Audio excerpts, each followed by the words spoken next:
This program features live coverage of an African safari and may include animal kills and carcasses. Viewer discretion is advised. This is why the Nkuhuma Pride is such a firm favourite. It's Kinky Tail.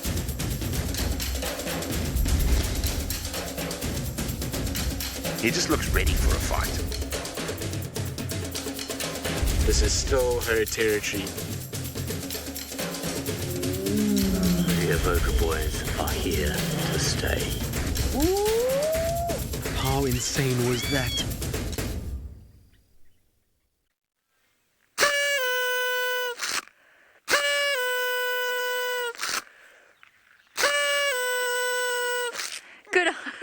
Good afternoon and welcome to the 34th episode of Safari Lives, where of course we are celebrating Hasana's birthday.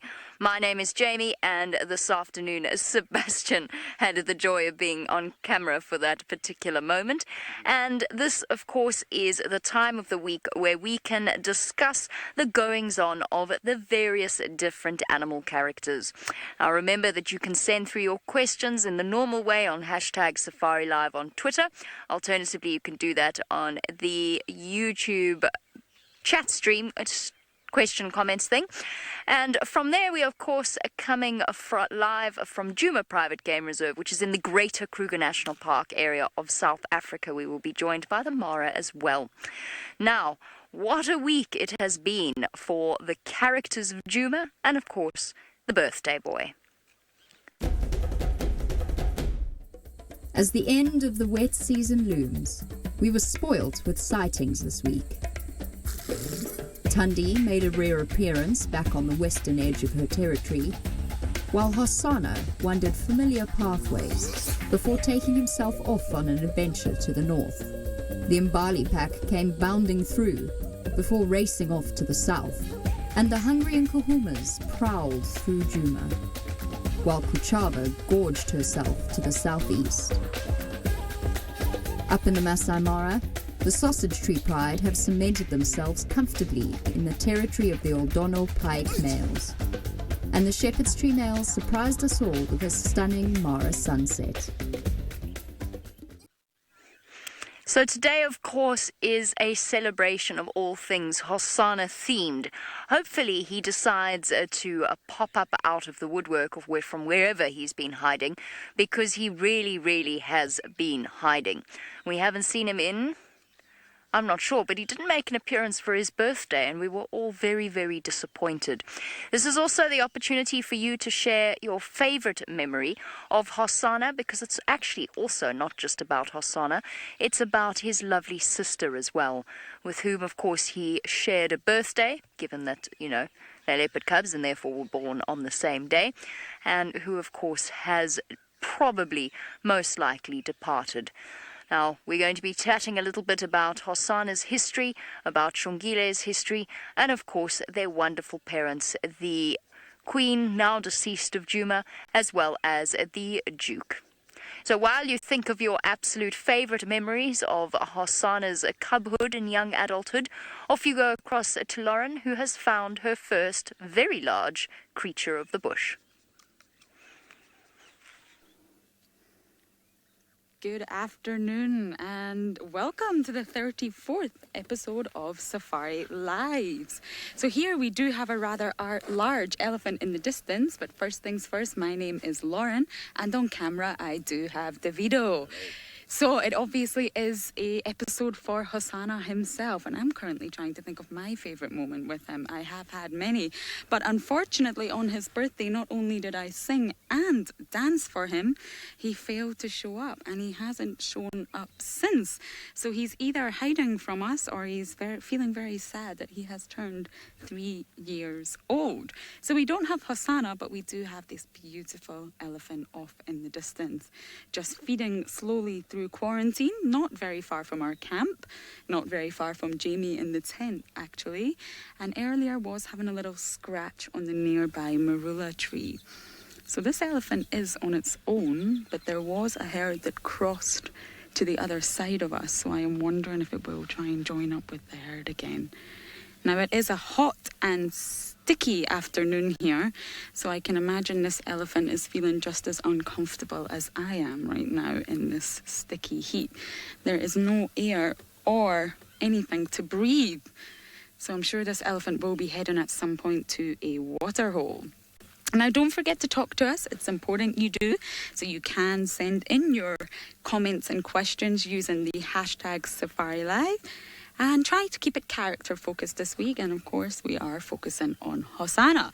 So there is someone else that wants to say hello. So for now, let's go across to Tristan.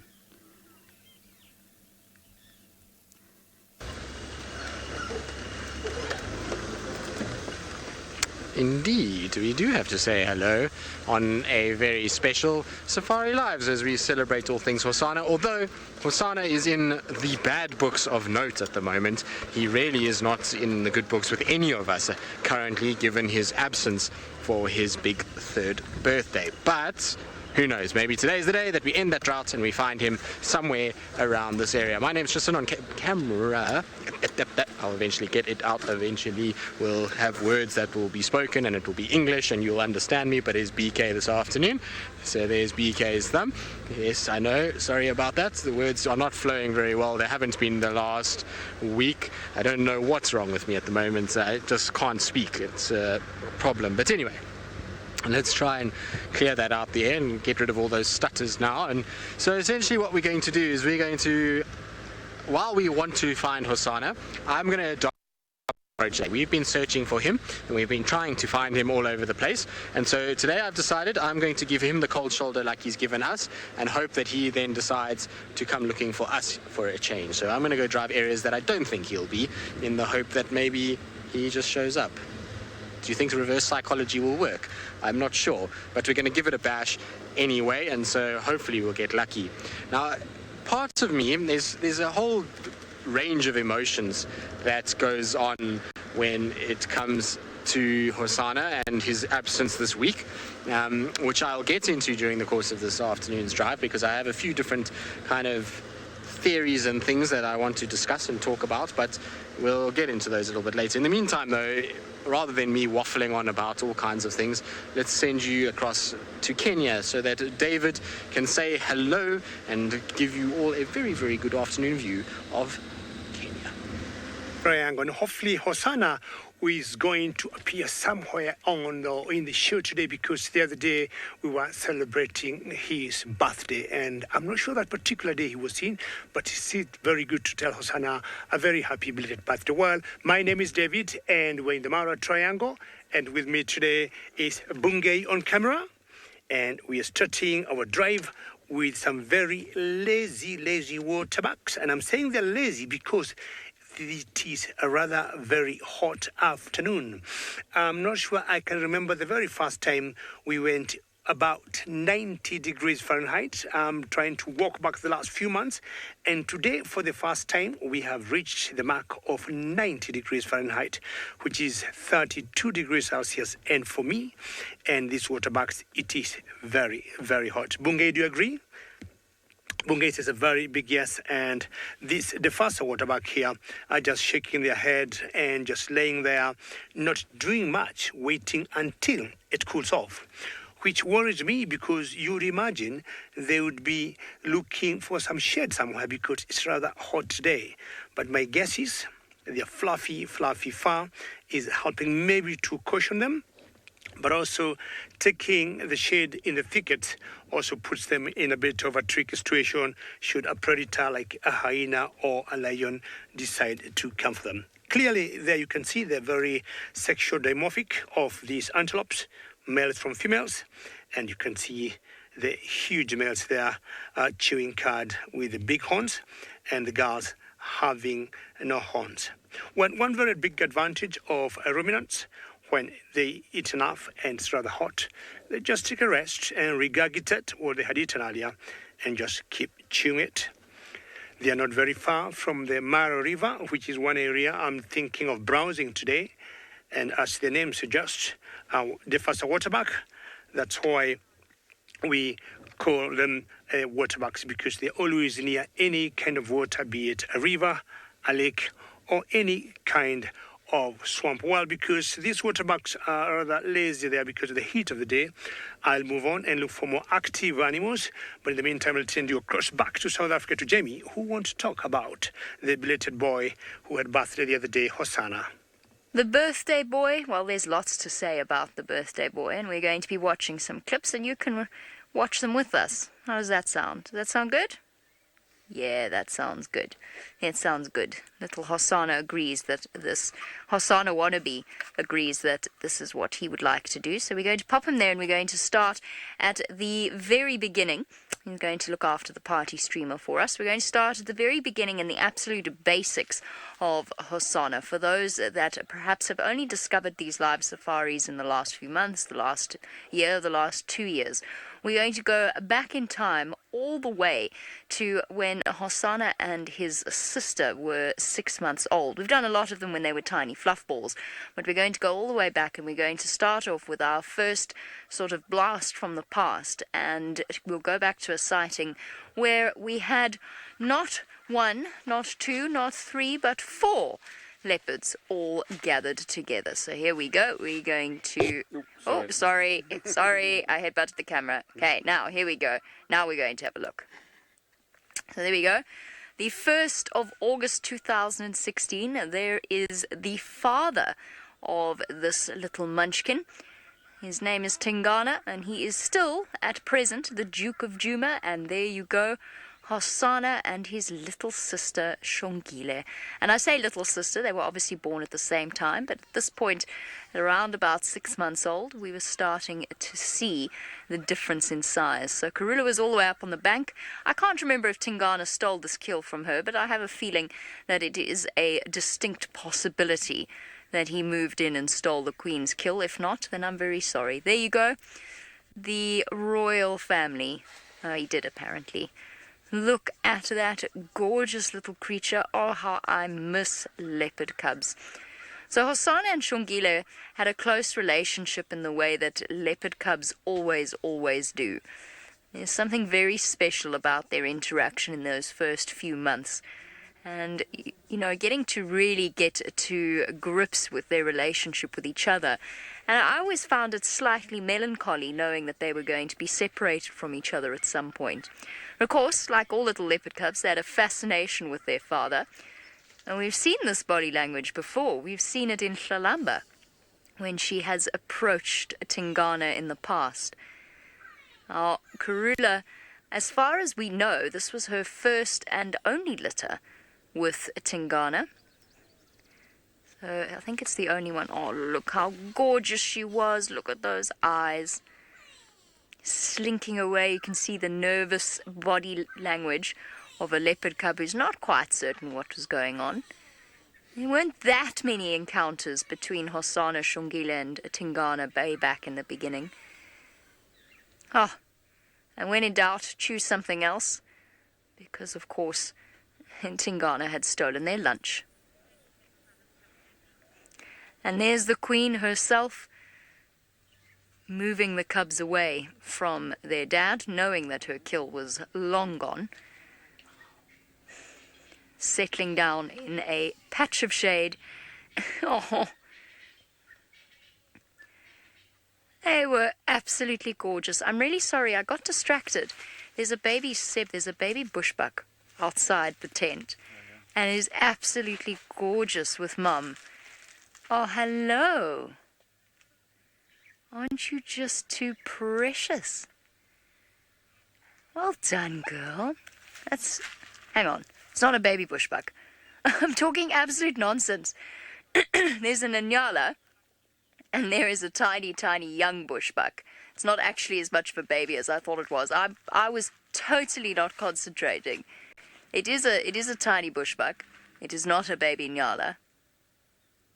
But it is a very small one. It is a young Bushbuck. So there you go. You've actually got a really nice example of 2 different species of spiral-horned antelope, both of which, of course, would be a welcome meal for young Hasana if he were to come back. Now imagine how wonderful it would be if Hasana decided to return for his birthday party. I mean, I know it's 2 days late. He was born on the 2nd of February, but how wonderful would it be if he made an appearance to his own birthday party here at the tent? We know he loves it around here. I think it would be truly special indeed. Be even more special if Shongile did, but unfortunately, possibly not. My music said favorite memory of Hasana, and that would be impossible because they are all your favorite. Now that's just not trying, because you could definitely pick out some sightings that are really truly spectacular. I mean, there've been times when we've seen Hasana and he's been asleep for 3 hours in a bush, and you've just seen a patch of spots. So I'm not 100% convinced that we can't at least create a list of top sightings. Maybe we can't have an exact favorite one, but we can definitely filter out some of the less exciting ones. My favorite sighting of Hasana is always a toss-up. I've had some truly spectacular ones on foot, but I'm not going to tell you which one it is. I think some of you know, but I'm not going to tell you which one it is now. I'm going to send you across to Lauren, who's managed to catch up with her elephant friend.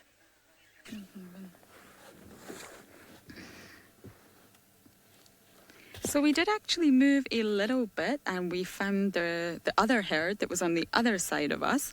Now they've all kind of gone a little bit deeper into the vegetation at the moment, but they're all feeding. So it's a big herd here that are just making their way through the thickets and just feeding on whatever they can find.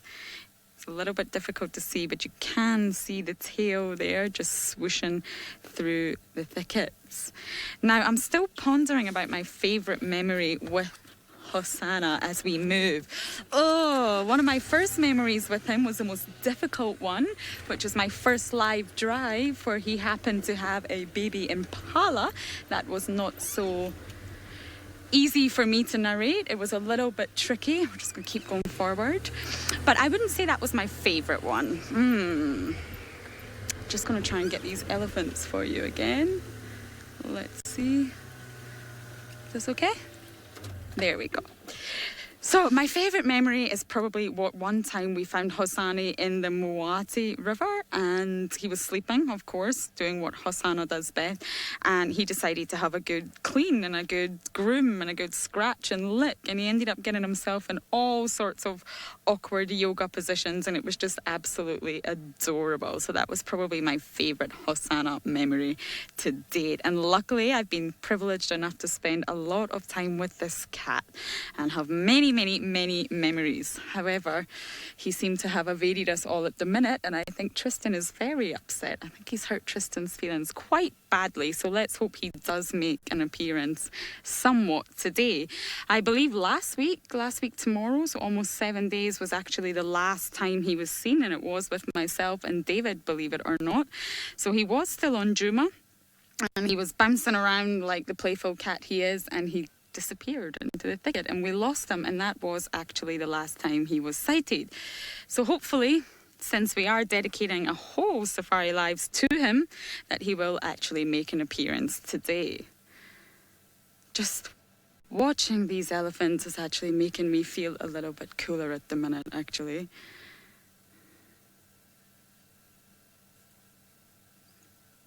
They're actually heading further away from us.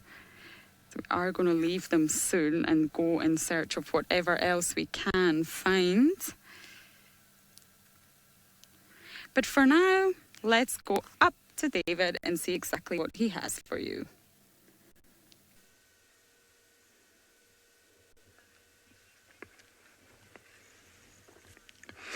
Well, Lauren, very good luck. And you're going to give me my Monday afternoon if I hear the news of Hasana.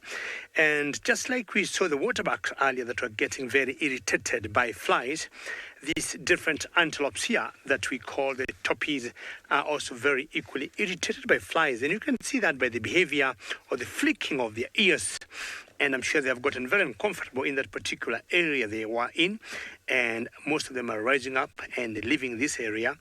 And I think most of these flies are in the grass there. Now, we call these toppies, and toppies are very similar to a different type of antelope in South Africa that we call the sesame. Apart from the colors, everything else could be basically the same in terms of size and in terms of say, behavior, gestation period, and all of them also being herbivores. But there's something very unique about these toppies in the sense that when they give birth after gestation period of about 7.5 months to 8 months, their young ones look very different from their mothers. And sorry, Bunge, if you just turn to the left, if I may ambush you, there's one that is just not suckling there. Sorry to ambush you very quickly, but so nice to see a youngster of an animal just suckling and see how happy she is, flicking her tail left and right. How amazing is this?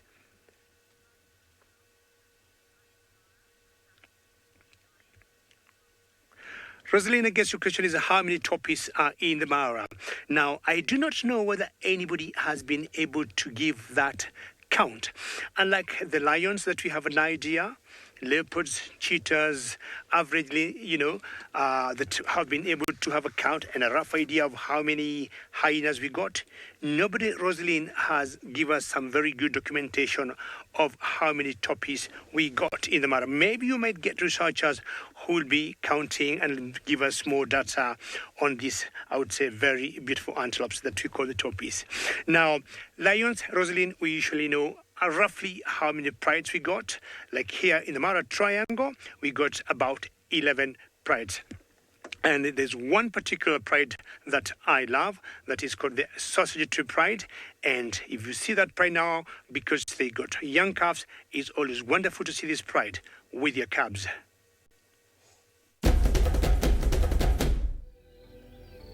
It's always a treat to see the beautiful sausage tree cubs. The cubs are beginning to roam the green Mara savanna. For now, they'll only feed on their mother's milk. Just like other predator cubs, the life of a lion cub is all about food and play. More than just a fun way of passing time, play will help the sausage tree cubs develop their body muscles as well as strengthen the bond among them. Isn't it wonderful to have seen such bundles of joy of those cubs just jumping around and moving around very close to their mother? Well, as I was saying before, in the Mara Triangle, we got so many prides of lions, and that one particular one that I call, or we call the sausage tree pride, it's my favorite for so many reasons. But currently now, they got those small little tiny cubs that we enjoy every day when we see them. Now, there's one female in that particular pride that we think also gave birth the other day, that is called the kingtail, which is the grandmother of all those other cubs there.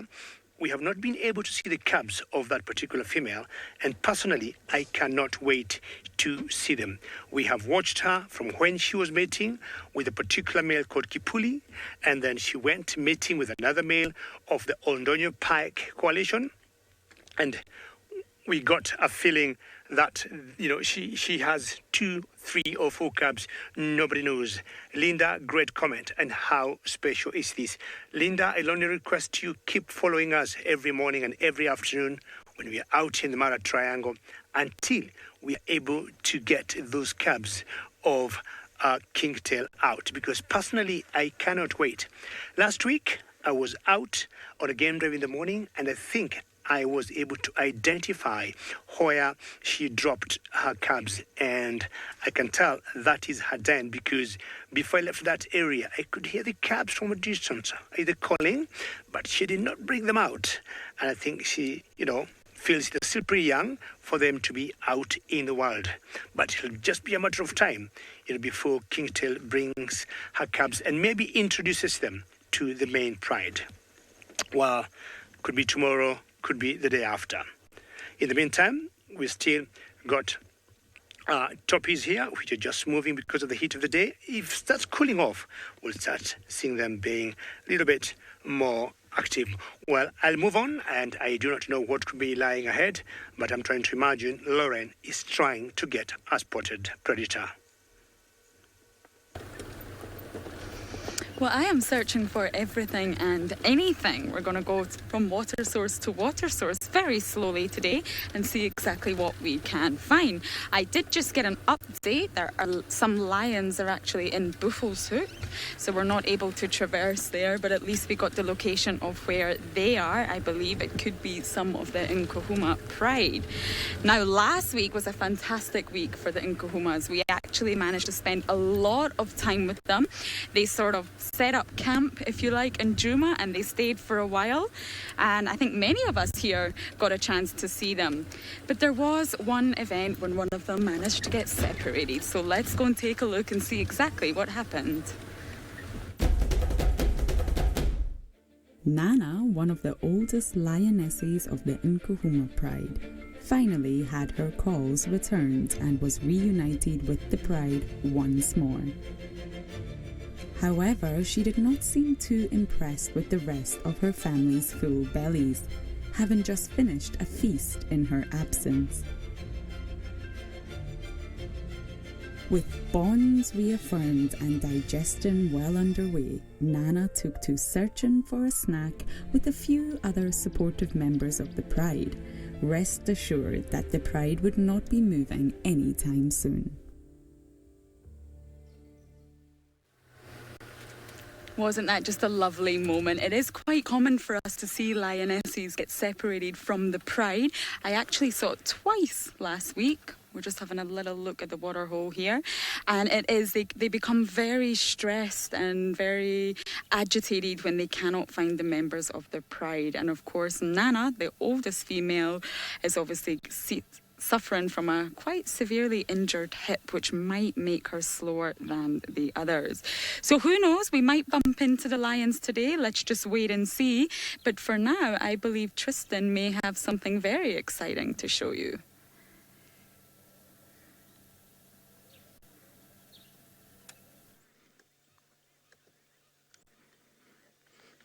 Well, isn't that a sight for sore eyes?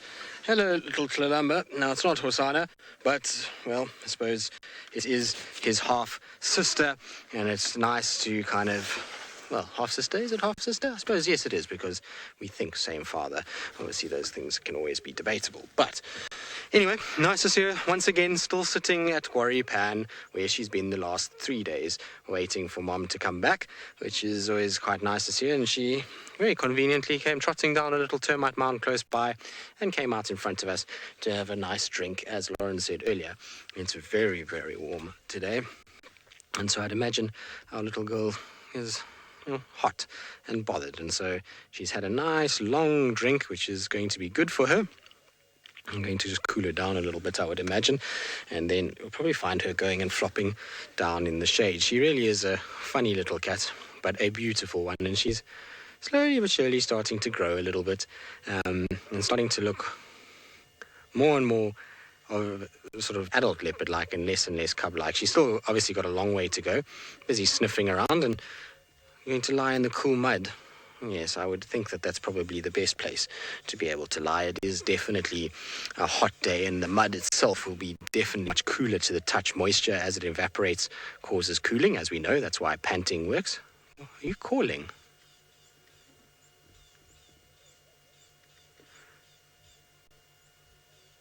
Almost looked like she was calling for a second there. There, you see, she's calling. I wonder if Tangi's also here.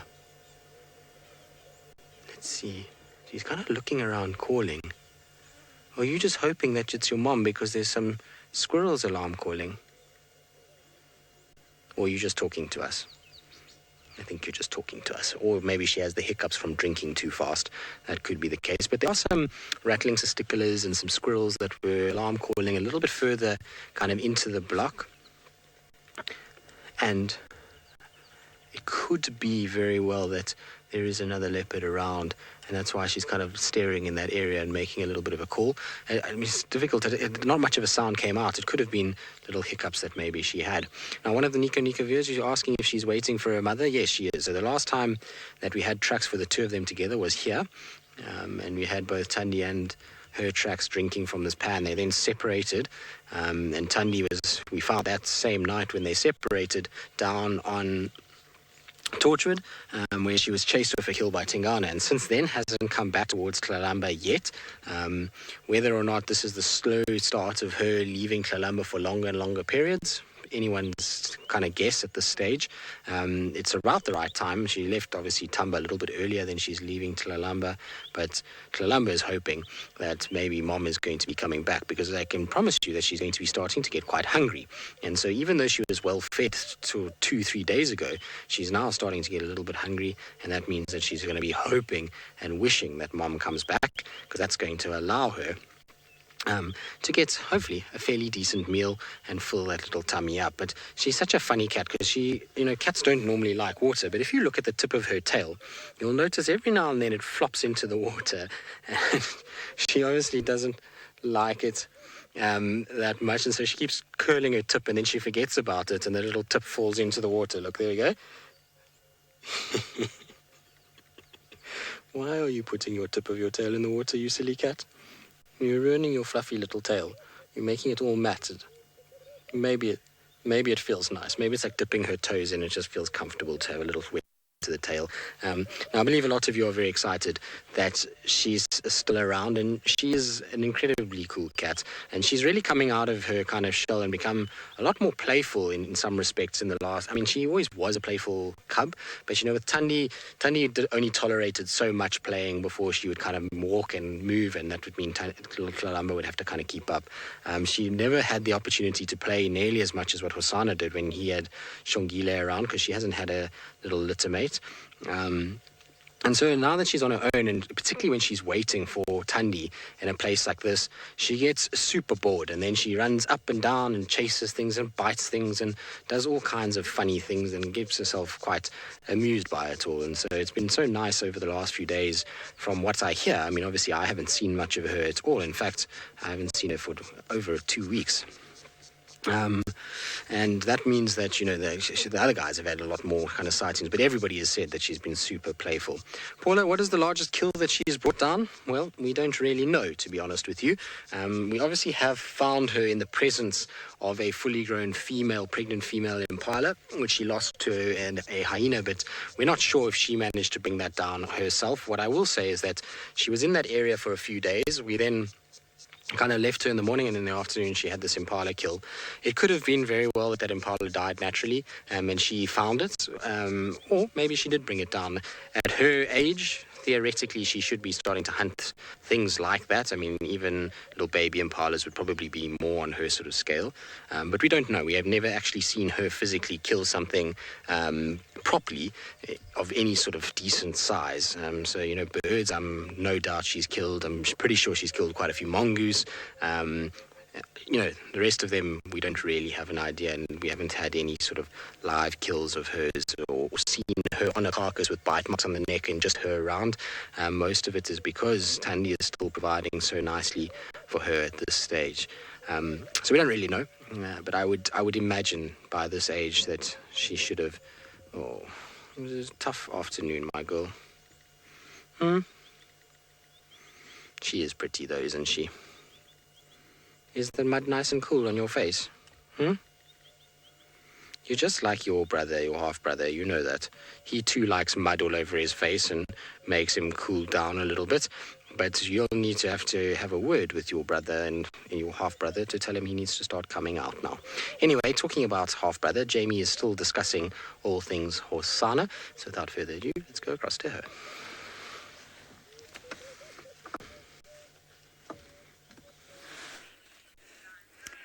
I completely agree with Tristan in that Tlalamba shares many traits in common with both Hasana and, of course, Shongile. Do you want to hear some really good news? The party decorations arrived.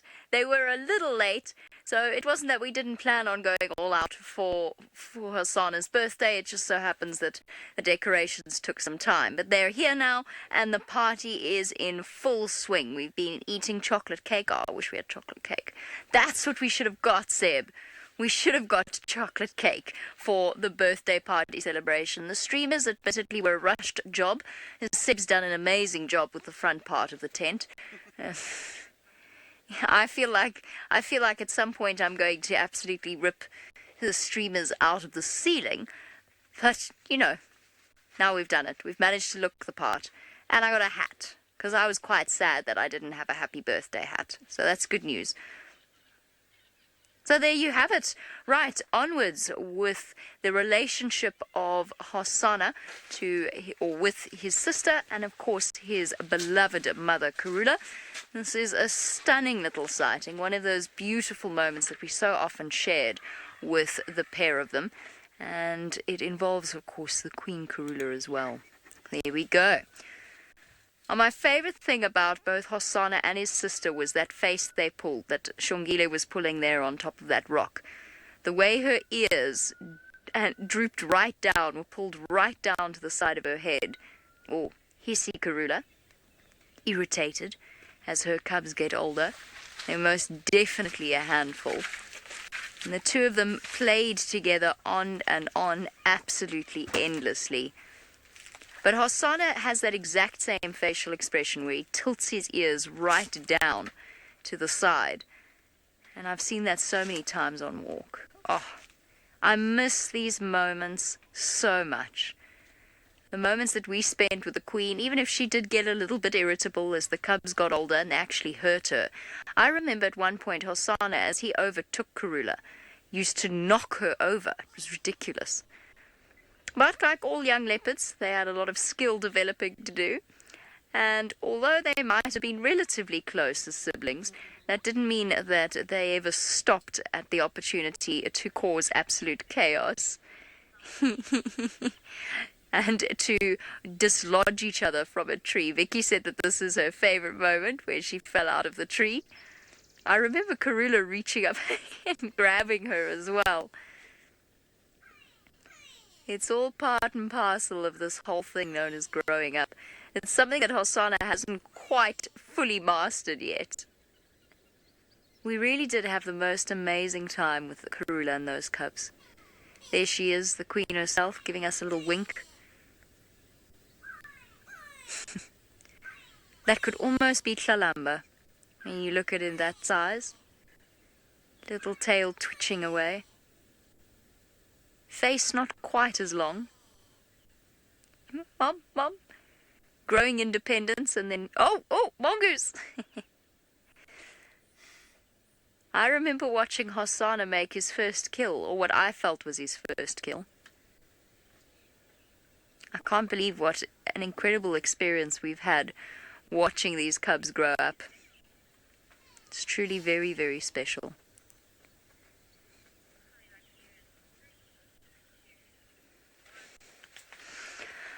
They were absolutely gorgeous when they were that age, and particularly around the beginning of 2017, I think, is where some of my favorite memories come from. We would go out every single day and they'd be gathered around the wallows, or around the little pans on Shibam Road towards Treehouse and then all the way into the Mwati. And I mentioned that I think I watched Hasana make his first kill. It was probably not his first kill, but it was certainly, I think, the biggest thing that we'd ever seen him tackle when Karula caught an Inyala. So she did the hard work for him, but Karula caught an Inyala, and Hasana actually came in and grabbed it away from her. At which point I thought we were going to be subjected to a long and quite painful process as he managed to adjust his grip to suffocate the Inyala. So I was preparing everyone for quite an unpleasant almost sighting, because it can be quite unpleasant when young predators learn to hunt. Not so Hasana. He took that Nyala and he killed it in about 2 seconds. He pulled it up against the bank and its neck snapped. Whether it was skill or luck, I do not know, but it was a far more merciful death than I was expecting. And clearly Hasana does have a degree of skill when it comes to hunting. He managed to survive from a very, very young age. As most of you know, his mother disappeared around, we sort of confirmed it around April of 2017. So he was only really 15 months, how old was that? 14 months old. And so was Shongile. But Hasana had a massive advantage for two different reasons. One was his sheer size, and two, of course, was the fact that there were no other strange male leopards wandering around the area. I have many favorite memories of Hasana, but I could definitely choose some of them. And moments like this, when he was playing with his sister and with his mother, I remember them walking along the road, jumping on each other. Those are the sightings that really stand out. Now, Monique, that's awesome. Monique says that her favorite Hasana moment is learning that she and Hasana share a birthday. So happy birthday for the second, Monique. I don't know whether or not you were watching on your birthday, that proud moment 3 years ago when Hasana's little fuzzball head was very briefly seen and Brent went into paroxysms of sheer excitement. But a very happy birthday to you. I'm glad that you share your birthday with our very special boy. I don't know where he is. I miss him terribly. He hasn't even been gone that long, and we're suffering from withdrawal.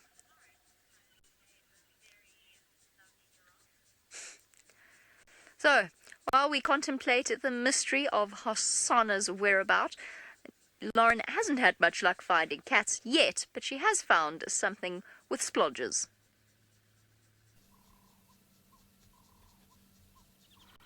Well, we've gone from one extremely large mammal to another extremely large mammal who's been stationary for approximately about 10 minutes now, giving us the perfect view of him. Now, it is a large male giraffe, a big bull, and I believe he's enjoying the services of some oxpeckers at the moment. It seems to be rather relaxing for him.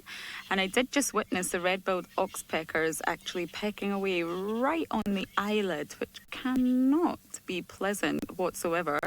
There is one on its back, the snow, and they're obviously just plucking out all the parasites and ticks and all sorts of lovely things that are embedded in the giraffe's skin.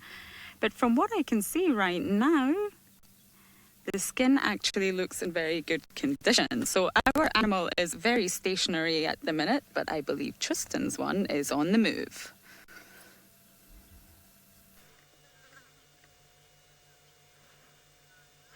Well, indeed, as you can see, little Kalamba is up and is looking around, and that's because two laughing doves came walking past her, and she thought she would be able to stalk them. And the fact that two little laughing doves, or three now, have landed on the other side of the water. So you can see she's looking at them at the moment, but she's got no chance. I mean, she's in no sort of cover whatsoever, and I doubt that there is going to be any chance of her getting this right. But what she's trying to do, essentially, as you can see, she's kind of sitting there watching where the doves are and hoping that they walk along the edge of this wall closer to where she is. Unfortunately, though, doves are a lot smarter. Look, here she goes. So she's going to try to talk to them. The doves themselves are going to run away. It's the dove that's on the backside of the dam wall that she's trying to get to. So just come out a little bit. There you saw one flew past her, and then the other one is just on the edge of the dam wall there. There's two of them. So she's busy trying to get to them, but her little white tail is going to give her up. And look at that face, how she's watching them. She's such a clown, this cat. Michael, that is not, I'm afraid, going to work. You need a little bit of cover for this. Maybe not, she says. She's going to strike eventually. Now, what she's, I suppose, hoping for is one of these doves to make a mistake and walk right into her.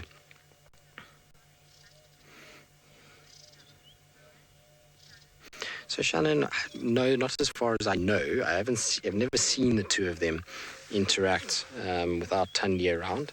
Maybe it has happened under the cover of darkness, or in somewhere where we just, haven't noticed. But they would be clowns together, maybe. Especially if Hasana was a little bit younger. I imagine the two of them would have had lots of fun playing together. But now, I don't think so. I think Hasana is a little bit getting too serious for her. He probably wouldn't be that fond of I don't know, actually. I mean, Hasana is generally quite a sociable cat. It was during the winter. So who knows? Maybe he would play around. But I think Kalamba would also be a bit scared of Hasana. I don't think she would want to get too close, especially without Tundi there. I think she would be a little on the nervous side of kind of going anywhere near him and trying to get too close. But they would be a fair pair in terms of being a little bit clownish. Right, now you can see she's sitting, she's waiting. The doves are too far away. She's not going to get this right unless they come closer. And while she's waiting here, she's been obviously waiting for Mom. And it seems like Mom has had a rough week of her own last week.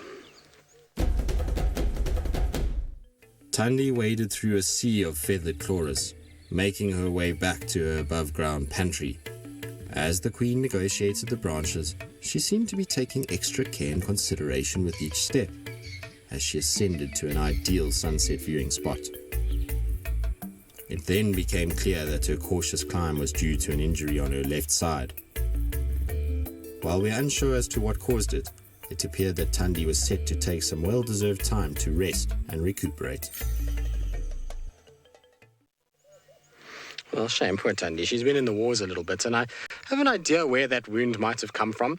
The one day we were on Chitwa, and I was saying that we had tracks everywhere, and there was female leopards walking side by side, and I wonder if she didn't have another little altercation with Sibui. It's very possible that that could have happened. It was just after they finished that Impala kill on Ngari Main, where she was with those Tingana and that other male. Lauren had that sighting of 4 leopards in the same place, and so it was just, what are you doing, girl? Have you decided, no, the doves are too far away?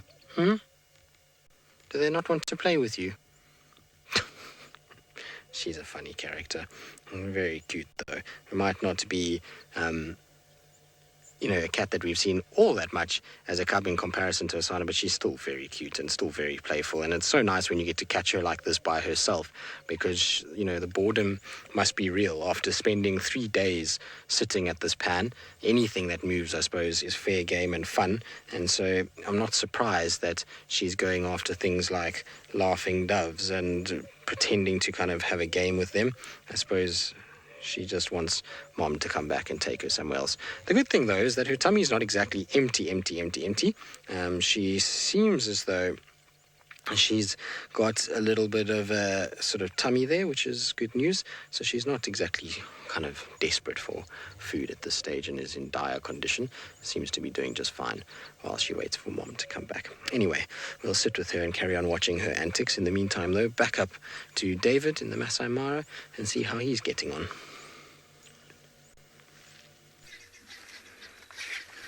Absolutely, Tristan, because we have always said in Africa, water is life, and anytime you are near any water body, the chances you might see something, chances of not seeing anything are always very slim, and that's why we have this crocodile that is still trying to justify the heat of the day, and you see where he is, and not very far from her, there is a hippopotamus.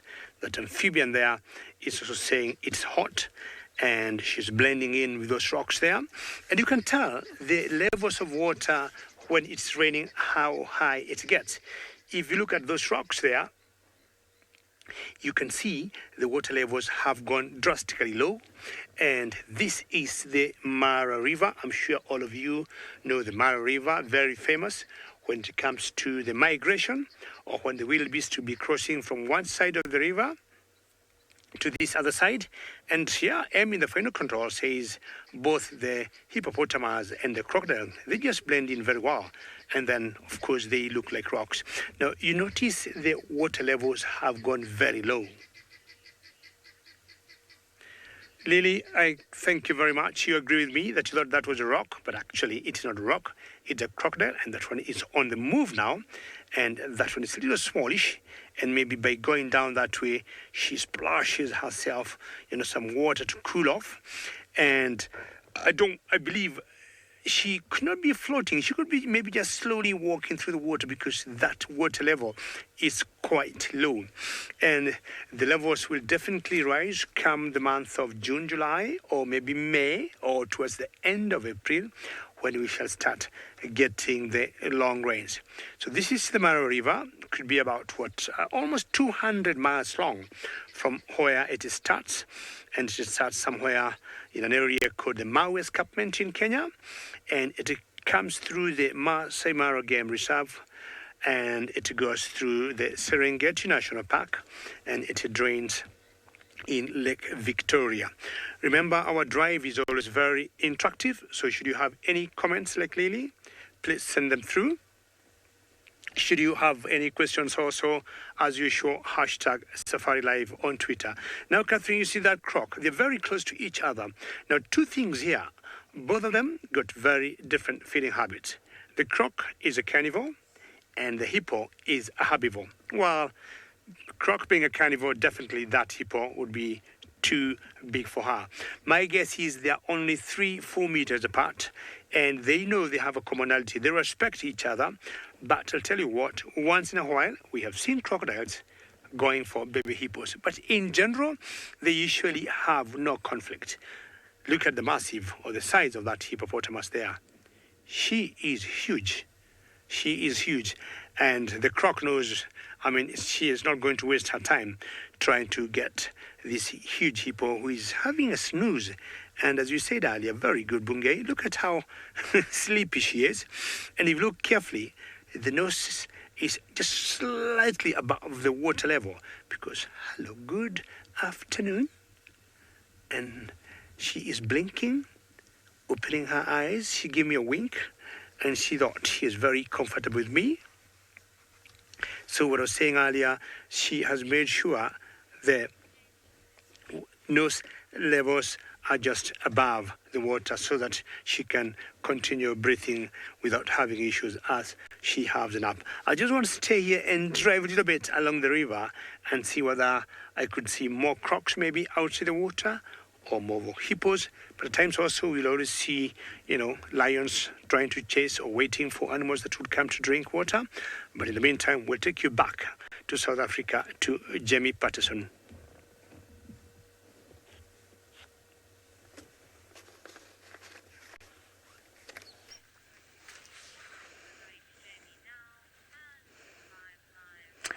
It is just party central in the tent this afternoon.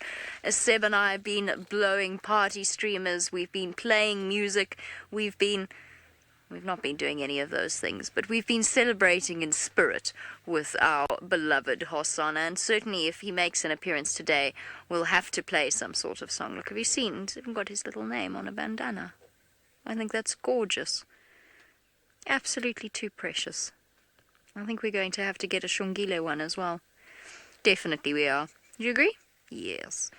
So, we've been talking a little bit about Hasana growing up and the fact that he was hunting for himself. It was something that Shongile was doing as well, and the two of them were spending more and more time away from Karula. Now, this next particular flash down memory lane, I remember vividly, and we've been looking at a crocodile with David in the Mara. This particular time, a crocodile moved from Chitwa Dam into Twin Dams, I believe. And it was a very important life lesson for both Hasana and his sister as they spent more and more time around the water's edge. So let's have a look at it. It was just before Karula's disappearance and their independence as well. There we go. Well, there we go, the Twin Dams area. They spent a lot of time there, moving about through the dense vegetation, and we were still absolutely loving each and every single moment. I know that Brent especially was particularly attached to this pair of leopards. And we're using all of the erosion patches, spending a lot of time away from Karula and learning, as it happened, crucial skills for the future. First of all, don't walk in the muddy water, especially when there's a crocodile there. And secondly, just how edible and slow these creatures are. Now, as it turns out, when we move a little bit further into the future, this life lesson was essential. And interestingly enough, one that they were sharing. Oh, this poor terrapin. Wait for it. Over it goes. Poor thing, being tormented. Look at the size of those paws. A little hint as to just how much bigger he was going to get. And what a terror of terrapins he was truly going to be. Now, it was a life lesson that they were sharing with Vitomi at the time. So, when Karula disappeared, and she disappeared, we think about a month after that, but we sort of confirmed it around about 2 months after that. Both Shongile and Hasana survived by catching and hunting terrapins and tortoises. Not a particularly pleasant meal for them, and one that they had to work very hard to actually get anything out of. But that was what they were largely subsisting on. That was what they were living off. And it was a terribly concerning time. Shongile in particular got very, very thin at one point. And I remember watching her moving from Treehouse Dam to Twin Dams to the Mulwati and back, over and over and over, searching for her mum. Hasana responded almost completely differently. Sometimes he'd bump into his sister and he'd sort of go, "Oh, hello, I know you," and spend a little bit of time with her. But mostly he was relatively relaxed about the whole situation, certainly to our mind. He took it in his stride, and he's always been a little bit like that. His carefree attitude has made him one of the most entertaining characters of all time for us to watch. And I mean characters in the broadest possible sense of the word. He truly is a character. And speaking of little characters, off you go across to the little princess herself.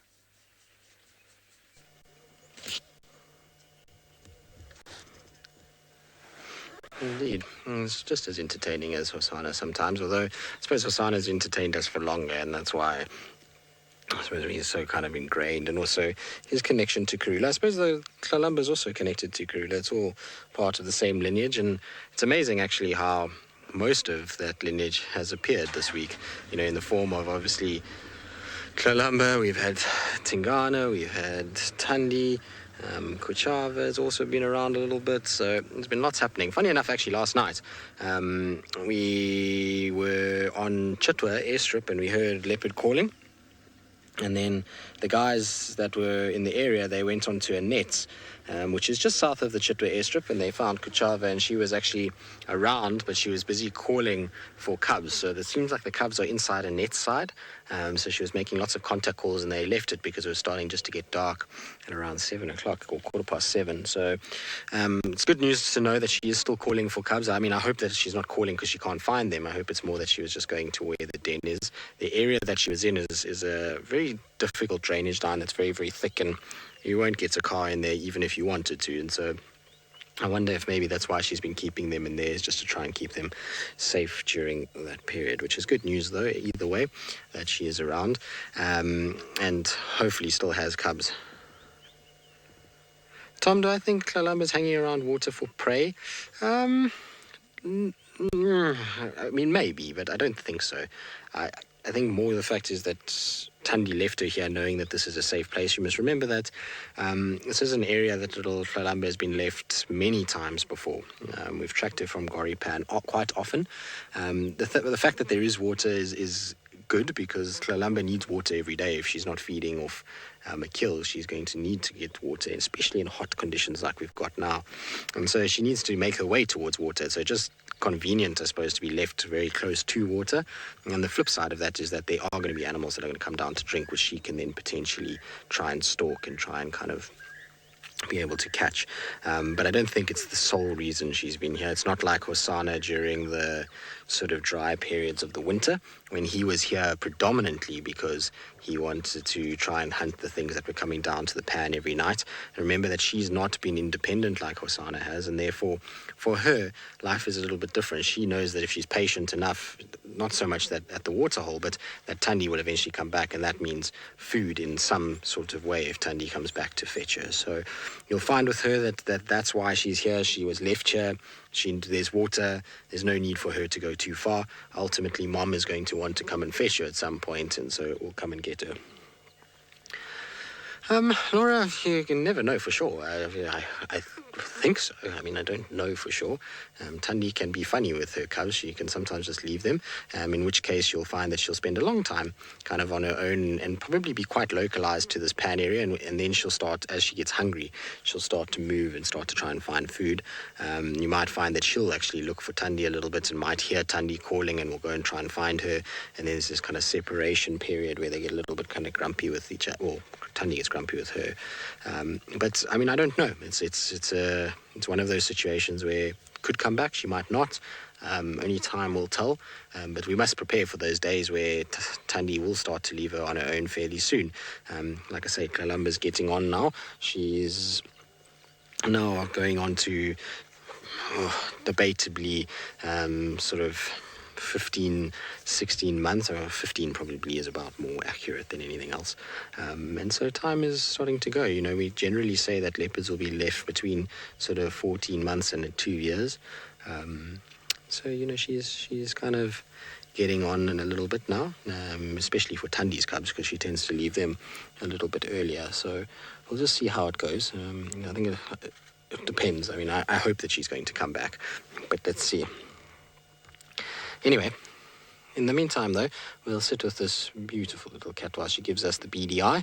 And while we do that, we're going to send you all the way up to Kenya's Maasai Mara with David Gitamba Gitu. Remember last year when I was in Juma in South Africa and I would see Talamba with her mother Tandi once in a while.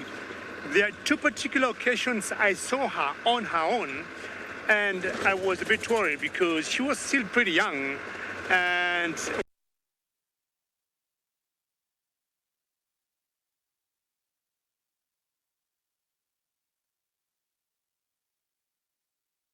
a teenager, you know, when teenagers want to start showing their parents they're independent, they can do things on their own, well, they would behave that way, snake. But after a few weeks, you know, she was able to reunite with the mother, which was pretty good news.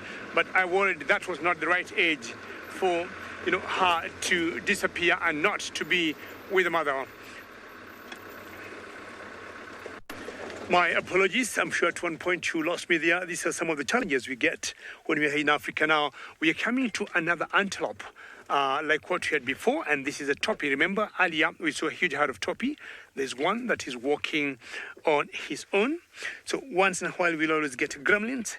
But as much as they keep fighting us, we always fight back and we keep winning. Now, in the Mara, I have seen leopards that are a bit different than the leopards in Juma. Not different in terms of species of behavior, but different in the sense of what they hunt. Now, around here, not very far from where we are, there's a particular male leopard that has been known to hunt big prey, including the topi that we're seeing here. The shepherd tree male leopard graced our screens for a second time this year. Confidently, this male roved and marked his territory, which borders the Olololo escarpment and the Mara-Serengeti border. At the beginning of this year, the shepherd tree male leopard was mating with unknown female. If she conceived, we hope its offsprings will be born in the next coming months. Excellent. That was in the morning, and I was full of joy that day. It was quite unusual, you know, to see that particular leopard because we see him rarely and once in a while. And I would say this is the third time I have seen him in as many months, which is pretty exciting. Now, I said earlier, he is rather unusual because on a number of occasions, I have seen him bring down a topi like that. That topi, I would give it roughly about 300 pounds, you would imagine. And a fully grown male leopard like that is half that weight. And to bring down a prey that is double the weight of a leopard is super special. So that, shepherd tree male leopard, every time I see it, it reminds me of, I would say, Hukumuri in Juma, when I look at his head and the color of his eyes. Cratchit says it's a huge leopard, and I tell you, by any standard, that leopard is big. And I'm still very torn between Hukumuri and Tingana, who he really fits. The head and the eyes, to me, look like of Hukumuri, but in terms of size and the dewlap, I would want to believe he's more of Tingana. He's right there in between. Early this year, I saw him, mating with unknown female. And again, we cannot wait, hopefully, if that female conceived, because the territory of that particular female is not very far from where he was. And as much as we usually say, leopards, the males, have got territories, even the females do have, territories. And I cannot wait to see cubs. We have been... very good question, Rashni. And you'd like to know how old is the shepherd treatment? I'll tell you. No idea. Sorry, I cannot give you a very good answer because unlike in Juma, where we follow the leopards very well, here in the Mara Triangle or here in Kenya, it's not easy. It's been rather difficult to have an idea how old they are because one time we have them, one time we lose them. So this 1 year, I've seen him 3 times because I also apparently saw him last night.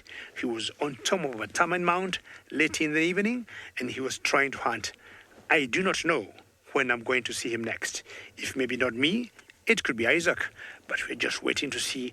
And what we want to do now is try and mark his territory and then see whether we can map out the areas, he remains. And once we are sure of his territory, we'll always be chancing and looking for him there. Because, male leopards are very territorial, and the moment they choose a particular area to be in, they'll always tend to remain there. Well, I need to move on. It's cooling off, which is pretty good news. And cooling off would mean maybe we could be lucky to see some cats. All right. Time to move on. Otherwise, the afternoon started very, very, very hot. 90 degrees Fahrenheit was pretty hot for us, which is the first time we have gotten to such very high number. Hopefully, the days to come, the temperatures are going to cool off, and maybe we go to mid-80s, which are more, I would say, comfortable. We got a Thompson gazelle here. And very unlikely you'd see leopards bringing down Thompson gazelles. This is the main food for the cheetah. Of course, cheetahs will also bring down different prey.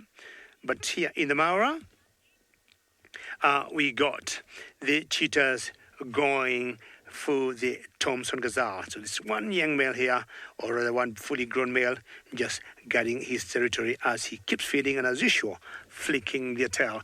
Well, I was talking of some of the foods that leopards love to eat, but in South Africa, Lauren got a typical example of what Hukumuri loves.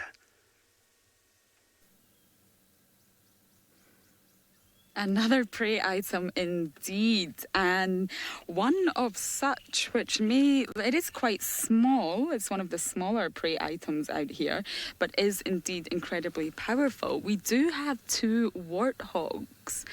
Now, these animals just fascinate me. Although they've got quite sturdy, muscular bodies, they actually have incredibly small legs. But oh my, these legs can move them and they can run really fast, which is why we've sort of stationed ourselves a little bit further away so that we don't scare them, because once they run, there's no turning back. And you can actually see this one has most likely recently had babies. You can see her teats are out, and it is the season for warthog babies arriving, so it's very possibly that she has just given birth. Now, warthogs are always on edge, mostly due to the likes of Hasana and Tingana and even Hukumuri, who do enjoy the occasional warthog feast. So let's see if we can try and get a little bit closer to them without scaring them, as they have moved off in the distance. Carla said she loves warthogs. Yes, so do I. They're so cute. And we were actually just talking about the babies earlier. They are tiny little mini versions of the adults, and they're so incredibly cute. I was hoping that they would have had some young with them, but it doesn't look like it. So let's just get up this bank and see if we can see where they have gone. Where did you go, warthogs? Oh, they're down here having a drink. Oh, there's babies! Oh, that's so cute. Yes, I was really hoping that there would be some young.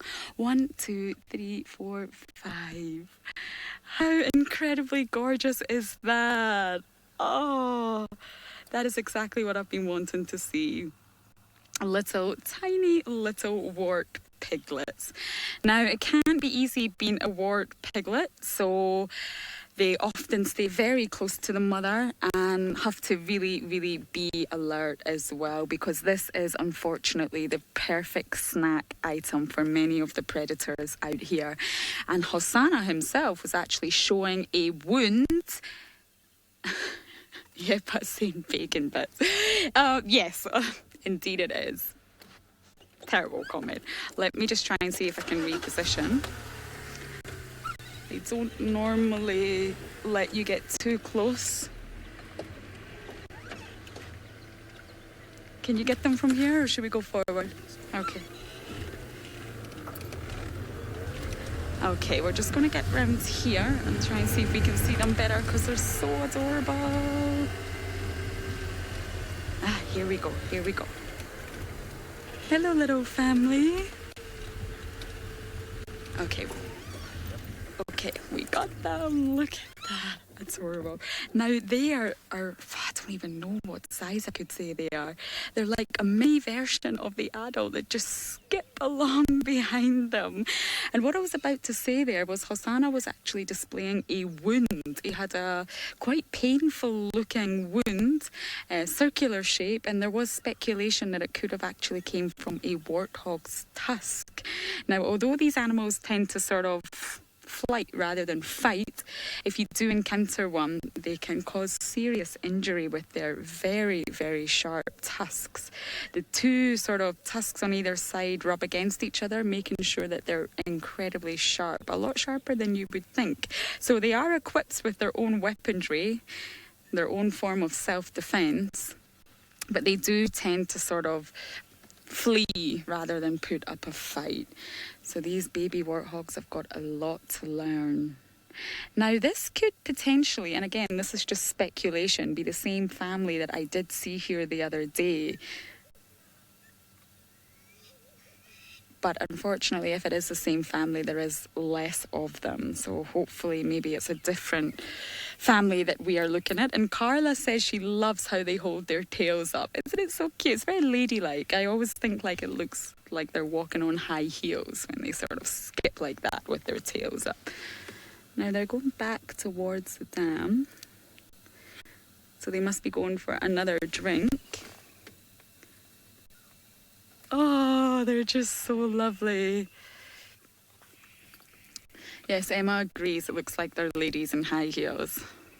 I can no longer remember what it feels like to wear high heels, but I always think when I see a warthog, it does look like what they are looking. Let's see if I can just maybe get us a little bit closer.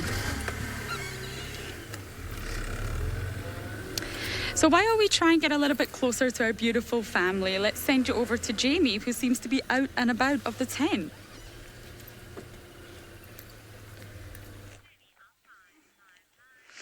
There's one thing that we do know about Hasana. It's that he knows exactly how to pose. He really does have an eye for detail, particularly during TV shows, where he finds himself the absolute best spot and lounges across it. I think that our toy Hasana has been taking lessons from the shepherd's tree male and is trying to imitate the beauty of the Mara shot. Unfortunately, probably not possible, Hasana.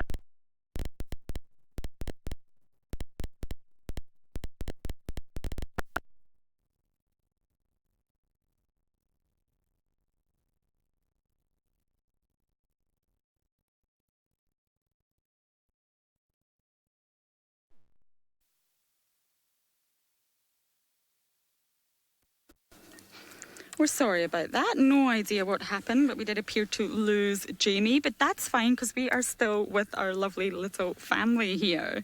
Now, the sun is blazing hot, let me tell you.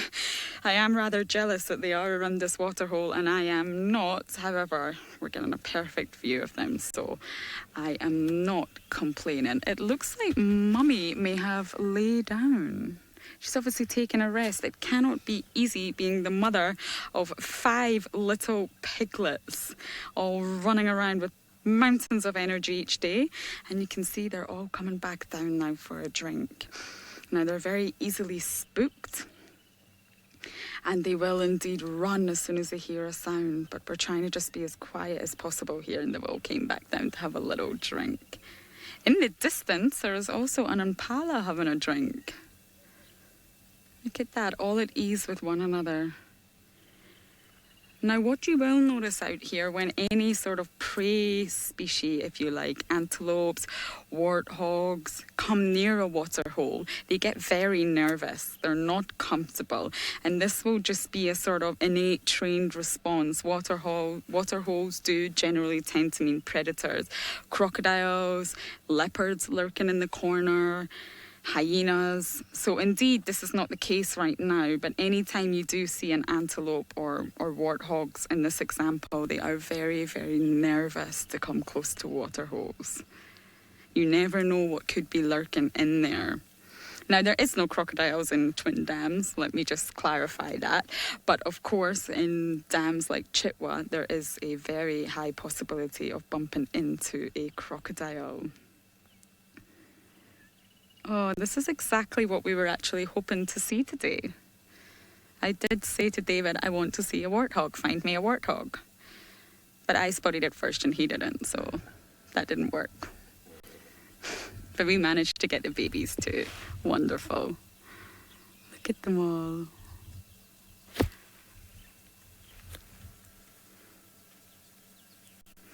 Emma, can you just repeat that question? I had my earpiece had slipped out of my ear.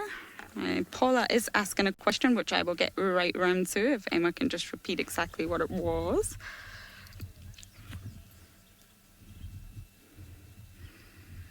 Paula's asking at what age do piglets grow tusks? That's an interesting question because most mammals, including elephants, do have a small set of milk teeth, just like us, before their adult teeth come in.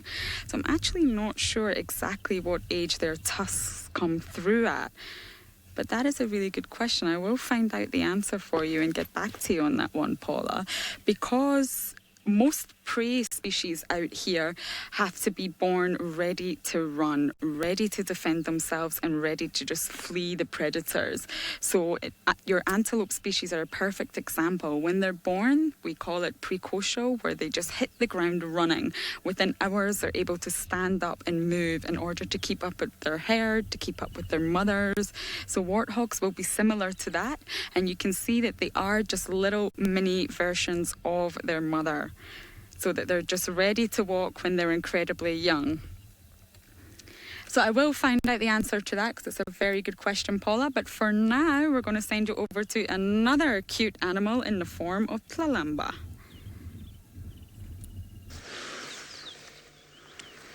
Well, look at this silly cat. You can see that. I'm not sure if she's a mini version of her mother, but I think more of a mini version of her brother, because as you can see, her tail is in the water. Why are you looking at your tail as though why is it wet?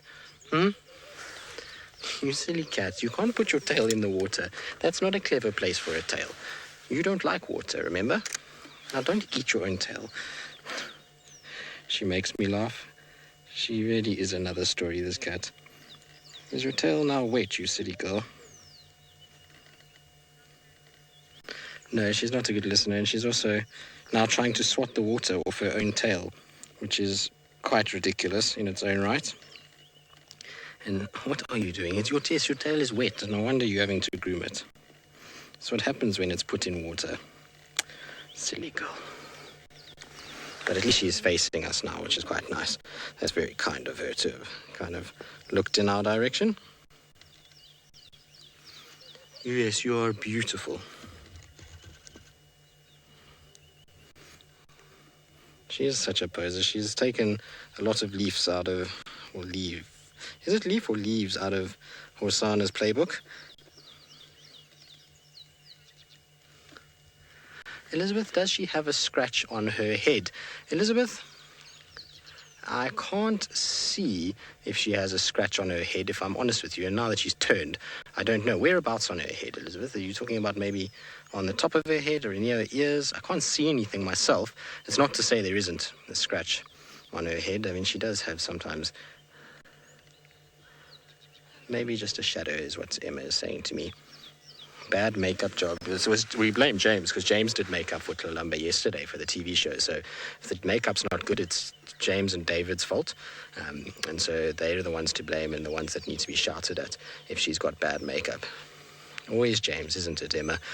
I think James is going to kick us in the backside if we're not careful at some point. But she really is a clown. I mean, who sleeps with their tail in the water itself? Are you hot? Yes, Emma, you are going to be in trouble. And James is going to have a fury with you, and that's never a fun experience. I'll just hide away from him, although I suppose he's much closer to me than he is to Emma at the moment. All right.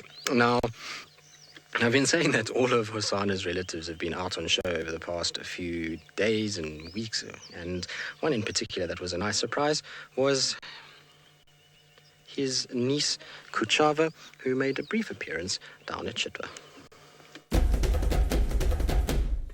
Kuchava, the dark-nosed leopardess, made herself comfortable in nearby Chitwa.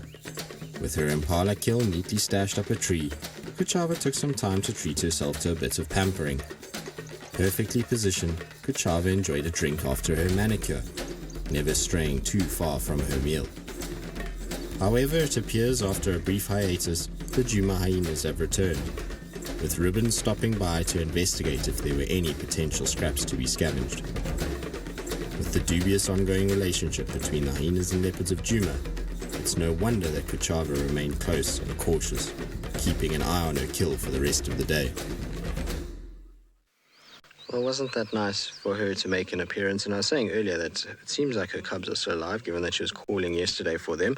And I'm sure Lauren was so thrilled to have seen Kuchava during the course of the week. It was her first sighting, and I remember she came back and said she's beautiful. And, well, most of Tandy's offspring are. Tandy has produced some really pretty leopards, particularly with striking eyes. So little Columba does have striking eyes as well. I find her eyes quite light, much like Wabayiza and Bohuti and Kuchava and Tamba. Obviously, Tamba, I think, in my mind, had the most striking of them all. Wabayiza was also very, very pretty. And then, Kuchava's got nice eyes as well as, very similar actually to more towards sort of Columba's kind of coloration than anything else. But Columba does have a striking little look, and what I like about Columba is she's actually got quite a dark coat like Tandy does. It's a kind of signature of Tandy's, is that her coat is quite a rich sort of orangey kind of caramel color, which is very, very pretty. It's always nice when you get dark colored leopards, and she's got nice big rosettes on her sort of back, and very, very pretty little cat. I think, well, to me anyway, and we know that I'm biased, and I don't think that there really are many ugly leopards in this world. I think they are the most magnificent creature, but this one in particular is very, very cute, and Kuchava as well. I have a soft spot for all of Tandy's offspring, given that Tandy is my favorite female, and so it's one of those things is when she has little cubs, it's always very cool, and especially to have seen how successful she's been. Now, Rima, you're saying how old are Kuchava's cubs?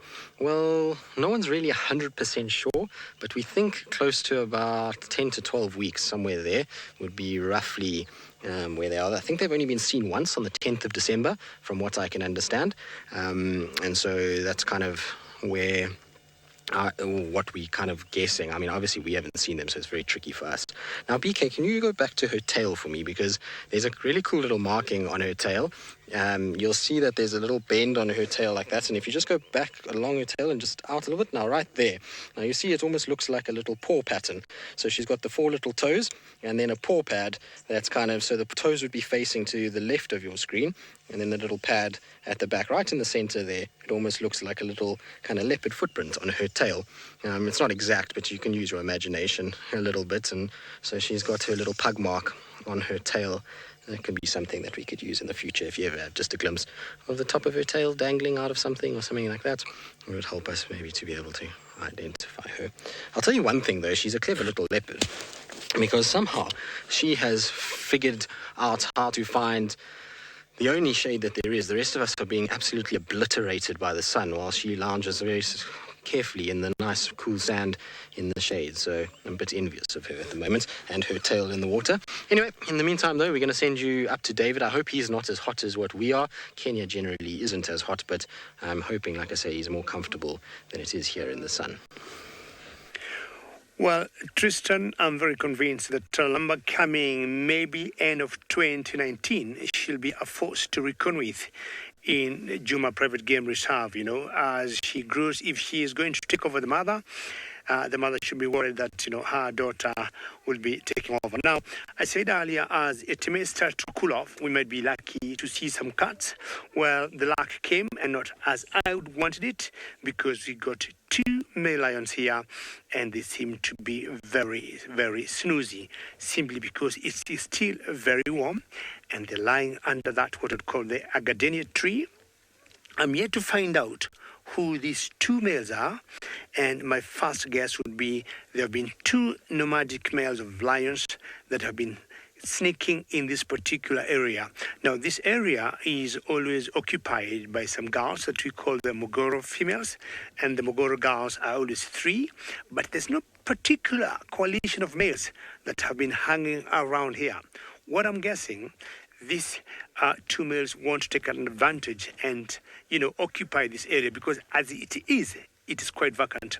I'm looking at Scarface and his brothers, who are a little bit far from here, and the Kichwa males are also on another edge from where we are. So ideally, there's one particular small area that is vacant, and maybe these boys might be taking over that area. We'll see how things will unfold, because once Scarface is another coalition of males. He got 3 brothers, knows that there are other males who want to take over.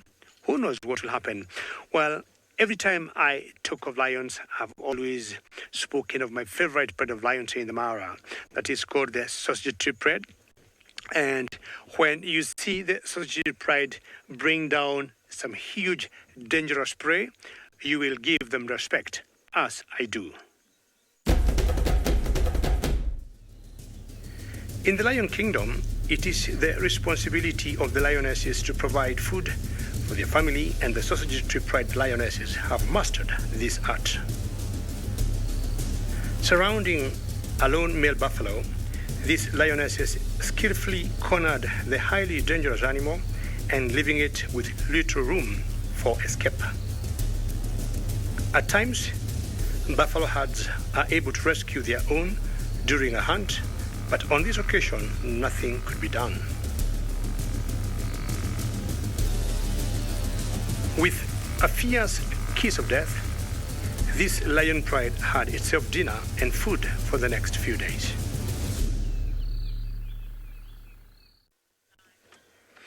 Welcome back live, and I'm sure you will agree with me that what those girls can do, not many other prides of lions would do. Ideally, to bring down such a big prey like a buffalo, and more so of a male like the one you saw there, you need the muscles of these 2 lions that you see here. So you'll always require a male lion to come in, flex his muscles, and help the females to kill or take down a male buffalo. But the sausage tree pride females are just wonderful. They have a class, they have an art, they know how to lay their strategy, and I would say 9 out of 10 times I have seen them hunting a buffalo. They'll always win, and they'll always bring it down. Now, if these 2 boys are the ones that I'm thinking of, they brought down a buffalo the other day, and for 2 males of this size, I'm not surprised, because I'm sure they have the muscles to do that. Well, I just want to hope they're going to rise up and shine and maybe stretch and turn around. And as I just sit here patiently waiting to see if they'll do that, we'll take you back to South Africa to Jamie Patterson.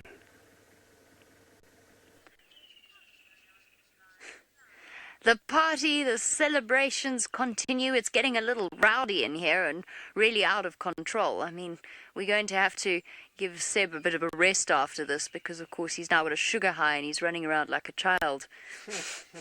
He's really not. So it's party in the tent. It is too hot for that, especially because I've had to close one of the windows. There is a gentle, gradual build-up of what promises to be an absolutely massive thunderstorm. That's what we should have had. We should have had an ice cream cake. Emma wants to know if Seb got into the ice cream cake. An ice cream cake would have gone down really well right now, because before the storm is the heat and the humidity and the build-up, which is great, because that's how summer should be out here, and that, of course, will mean plenty of rain. Hasana and Shungile were drought children. They were summer children, they were drought children. They experienced the worst of the dry season, which for them actually meant that they had the best possible start in life, oddly enough, because, of course, for the various predators, it was a really, really jolly good time for them. There was plenty to eat, access to food was pretty easy, and they're not too bothered about access to water, so they really only know things, or only know this place during a time when it is incredibly dry. 2 years ago, almost exactly to the day, just before Karula disappeared, the two of them were playing around shortly after their first birthday. Oh, it was such a pleasure spending time with those cats. It was, of course, before we had our full infrared setup, and they, at this stage, probably hadn't realized that Karula was not coming back to them, and they were just doing what they'd done their entire lives, which was irritate each other, pounce and play, and work on those skills. There you can really see the size difference between Hasana and Shungile. My music said that the emotions are running riot, I know, especially because they are so carefree and spirited right now in this particular moment, and we of course know what they were going to go through in the future. Leaping and pouncing on each other. I wonder, we've often spoken about this, I wonder whether or not a leopard cub that actually has a sibling has a better developmental background. You know, we don't know. There's no way to answer that question. Hlalamba, of course, has grown up as an only cat, where Hasana had Shungile around him all his life. And I remember at the time speculating as to whether or not it's better for a leopard cub to have mom's sole undivided attention, or whether it's not actually a blessing to have a sibling, a companion to play with, to hone those hunting skills, to practice fighting with, because of course in the future that is something that young Hasana will have to do. As much as we would like to keep him bundled up, safe and sound, tucked away in the safety of wherever he happens to be, the truth is that at some point Hasana is going to have to face a challenge. Probably not yet though. And I'm hoping that his itchy feet at the moment are just a temporary failure on our part to track him down, or he's just going for a little wander around the neighborhood, see what's out there. Like all young people, whether they are male or female, like all young people, he really will have a burning desire to go off in search of other things. Nyala and Simon want to know, because he has been restless, whether or not I think he is dispersing, whether he's going for a little walkie, and perhaps a walkie that doesn't bring him back to Djuma for a while, possibly ever. I don't know. I really don't. He's 3 years old. It is the right age for him to be taking a little wander off in search of new and exciting opportunities and females to mate with, and it'll take him a little while to get there. He won't be ready until he's about 4 years old, maybe even 5, to defend a territory. No. I'm going to hedge my bets here. I'm going to hedge my bets and say no, I think Asana's going to be back. Perhaps it's wishful thinking, but I don't see why he wouldn't want to settle into this area. The territory is ready and waiting for him, and his dad's been moving more and more away. So maybe, just maybe, we'll get lucky. Let's go and find out what Tristan thinks, because at least Hlalamba isn't going anywhere anytime soon.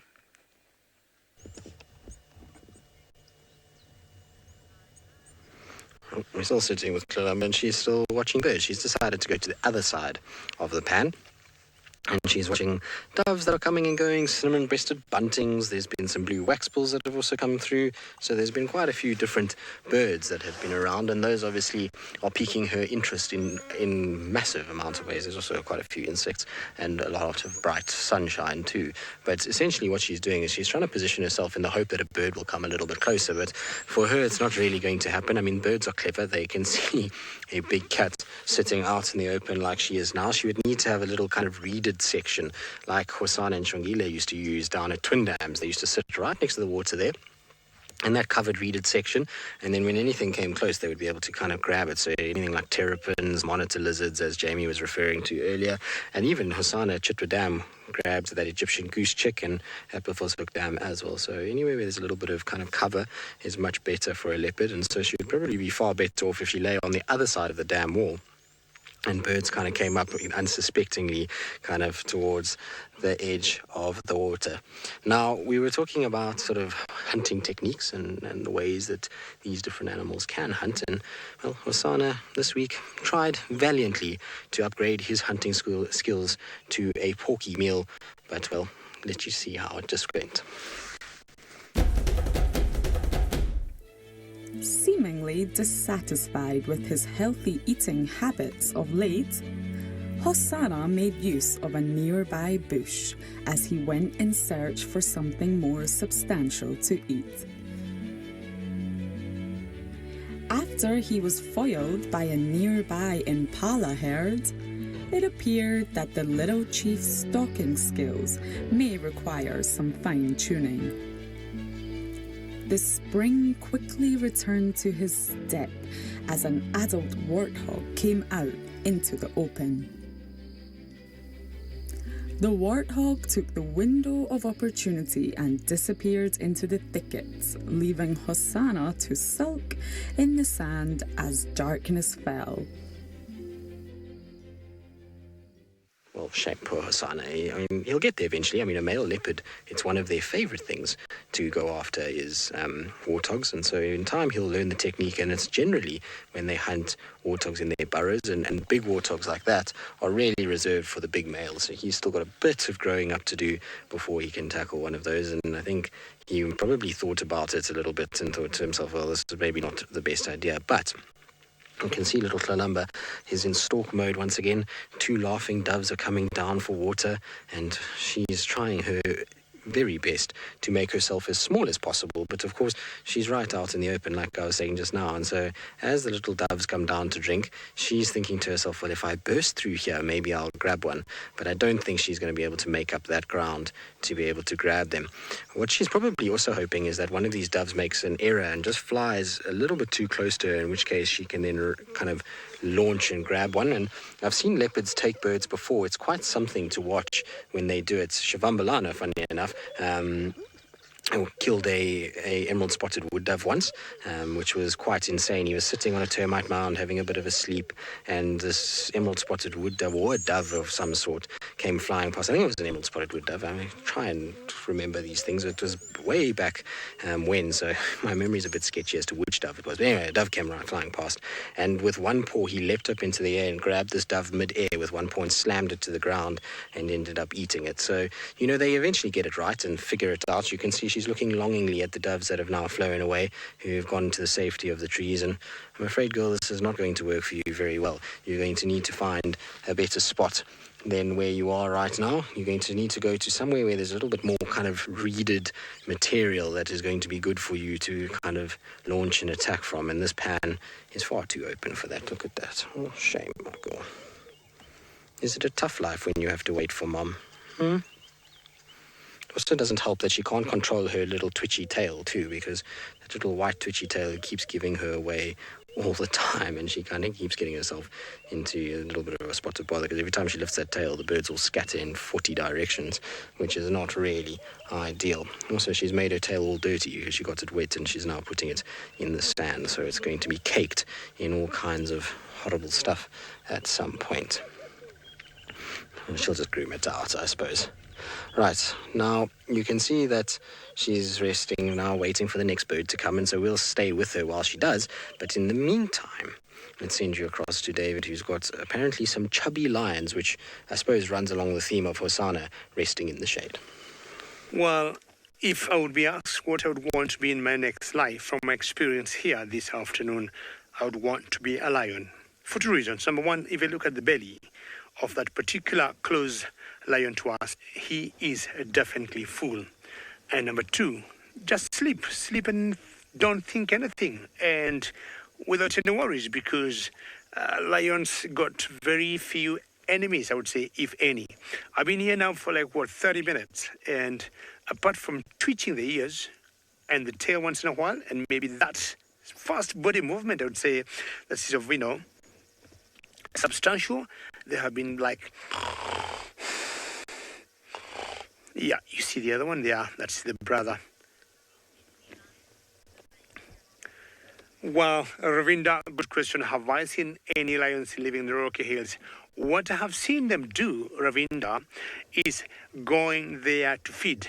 If they need to get close to food, if they need to get close to prey, and that's where the prey is, it's quite a challenge for the lions to walk through the rocks, and especially when it comes to hunting.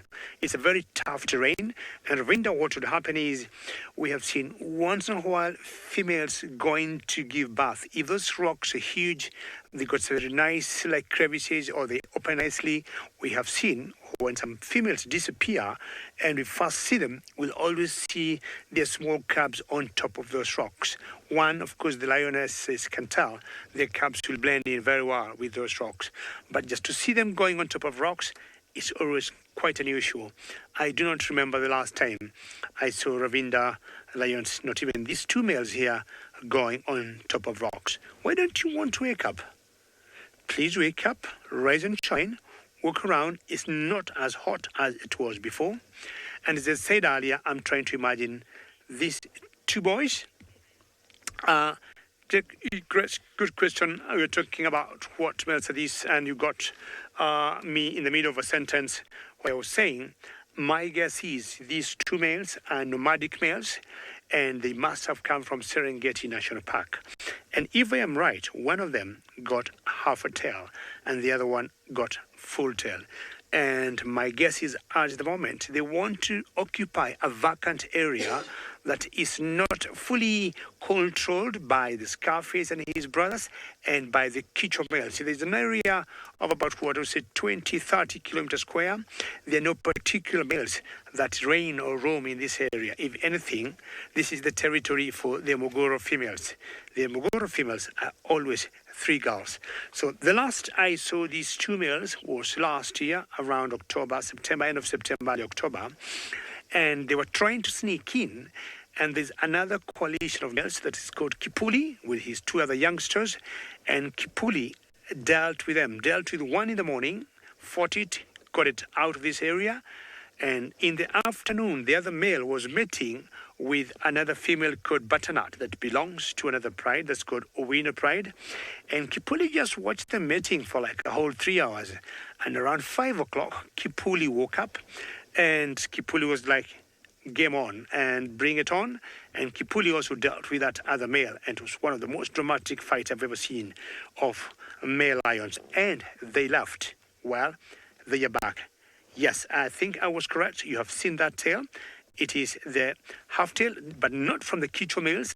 These are the nomadic males I was talking about. I wasn't very sure because initially I had not seen the tail, and of course you can see the genitalia of the other one and the testicles there, which also justifies that's another male and not a female.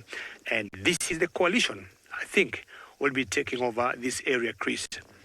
Well, I do not know when and how, but of course if they're going to stick here a bit longer, we might soon be giving them a name. Definitely this one will not be half a tail, because we got half tail in the Kicho males. We need to give them a name. Bungay, do you have an idea? I mean, do you think we can coin our names to me and you, Bungay? Well, Bungay is telling me tonight, during dinner time when he is eating is when his thoughts or when he thinks better. So we'll wait. But as far as I'm concerned, these two males 3 days ago, I saw them eating a buffalo. So chances are now they might be slowly making inroads, and they might be here for a long time. Well, I'll give them a couple of minutes before I move on, and I'm not sure what Lauren is looking for, but she is on the search.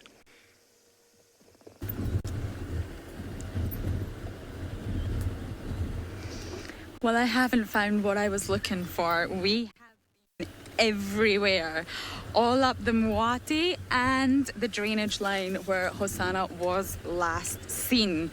We really, really hoped we could pull this off. just for the Safari Lives and nothing. So that's where we've been the whole time, bashing through the bush and driving up the dry riverbeds. So it hasn't been an easy task, but there's just no sign of him. I wonder if he has crossed over into an area and that's exactly why we haven't seen him. Who knows? But anyway, talking of animals that are difficult to find, we have had a fantastic week with wild dogs. I think 4 or 5 of us has had the most amazing encounters with these animals. So let's go and take a look at what the Investec in Bali Breakaway Pack got up to. The Investec in Bali Breakaway Pack burst onto the scene this past week, making their way across our neighbouring areas of Chitwa and Torchwood. In typical wild dog fashion, they were on the move. However, their usual fast footing was put to the test with some recreational rock climbing. They continued on, galloping into the next day in search for a meal on the run. However, with little success, some of the young ones took to a little light digging in order to find a new chew toy for the road.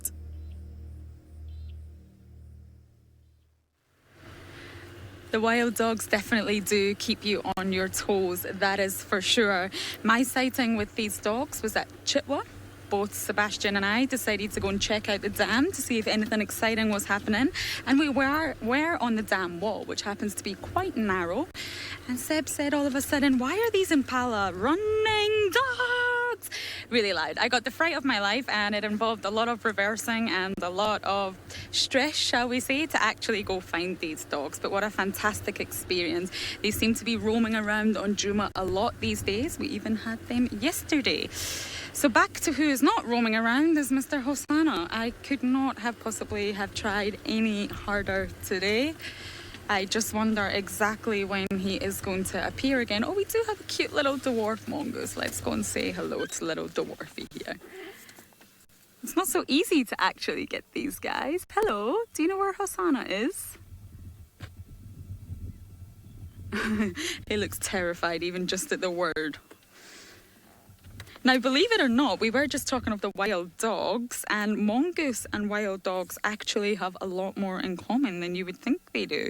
Their social structure is very comparable in that they live together in, well, dogs live in packs, of course. Mongoose not so much in packs, but they live together in family groups, and they operate with a breeding pair, an alpha breeding pair, where only that pair, the male and the female, will actually breed. The others will not, and the others will assist the breeding pair, and they will help babysit, they will help look after the young. So it's a very structured society, and they both happen to be incredibly similar. So the sun is starting to set, which is probably why this mongoose is on the lookout.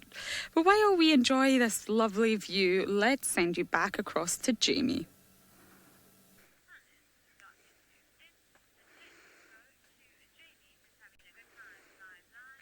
I am having a good time. I'm having a really good time. You know, there's something to be said for structured and social societies.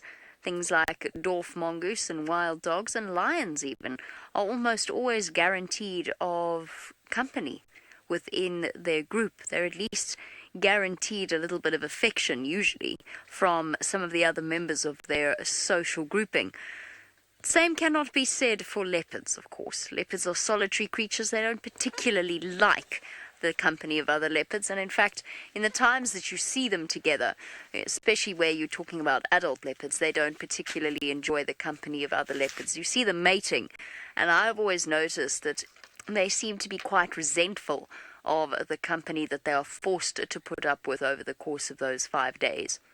The same, of course, is not true of leopard siblings, and we're going to take one last trip down memory lane to enjoy a bit more of Shungile and Hasana together. Here we go. So again, just around the disappearance of their mother, Hasana on the left, Shungile on the right, and really starting to look like adult leopards at this point. It was such a pity, because they were just starting to develop their individual personalities. Hasana's comfortable, almost laid-back nature. Definitely very laid-back. Shongile's curious and very, very, very, very entertaining and curious and cautious young leopard. Sky, you say that this is one of your favorite moments, or this is one of your favorite sightings of the two jumping from tree to tree. I know. We really did get spoiled with the two of them. I don't think there's many people who've had the same insight into the wonderful world of two growing leopards as we've had. Still playing with each other, still irritating each other as siblings are meant to do. And often I remember Hasana backing down from Shongile. I really, really do. It seemed to be quite a common occurrence. He always seemed to be almost a little bit afraid of her, which was ridiculous because she was just so much larger than he was, or smaller than he was, I mean. And yet he was always dominated by her, which just goes to show the force and the strength of Shongile's fierce personality. My favorite sightings, actually, a lot of them involve Hasana and Shongile together, and a lot of them are actually Shongile based, looking back on it now, because I've been thinking about their time together, and I really felt a connection specifically towards Shongile when she was playing with the impala carcasses or the duiker carcasses that Mom brought home, when she was watching us on foot. Those moments really built a connection. But I think my favorite Hasana moment was just before, one of my favorite Hasana moments, let's be careful here, was just before I went to the Mara. And so was not long after that clip of them jumping through the trees. It was about maybe a month and a bit after that I went out in search of Hasana on foot. And I actually said goodbye to him because I was very worried that when I came back from the Mara, he wouldn't be here still. I went out on bushwalk and we found him on a termite mound, and I said goodbye to him. And I didn't know where Shongile was. I never got to do the same for her, but I said bye. And that was my last walk before I went off to the Maasai Mara. Imagine my joy when I discovered that he had in fact returned to Djuma after his little stroll across to Londolozi. And we all know, logically, that as a young male leopard, there's a very good chance that he's going to disperse. It is. The tale of Hasana and Shongile is a true underdog story, as Emma's just pointed out. Especially for Shongile, and unfortunately in this particular case, the underdog didn't really win. But definitely for both of them to have been left as young as they were and to have survived in the way that they did, Shongile would have survived absolutely, I believe, if Thandi hadn't moved into the area. And that's where Hasana was so lucky, because his dad was still around to keep out any invading territorial males. But not even the honeymoon, the beautiful halcyon days of having Hasana around would eventually come to an end. I'm hoping it's not yet, though, and I'm hoping it never happens. Fortunately, as I said, little Princess Tlalamba shouldn't be going anywhere anytime soon. Hopefully, she establishes herself as a female on Djuma for years to come. Well, let's hope not, Jamie. Let's hope that Hasana's days are not coming to an end and that he will reign for much longer in this area and that we will be able to keep watching him. Now, I'm listening to Jamie talking about Shongile and stuff, and it's a bittersweet thing because Seb and myself are probably two of the last people to have seen that cat, as far as we know. We don't know who's seen her since, if she is alive, if she isn't alive, but the last known sighting, we were the last car to leave that sighting with her in the tree and Thandi below. And so, it's a kind of horrible thing to think about if she is gone, that there wasn't some way to kind of warn her that day. And it started off so nicely with the two of them lying next to each other, and we hadn't seen the two together in so long. And it really was kind of, in some ways, very, very, very, very kind of... Right, well, we'll get into this just now because we've got a lapel knot issue. So while we fix this, let's send you up to the Mara with David.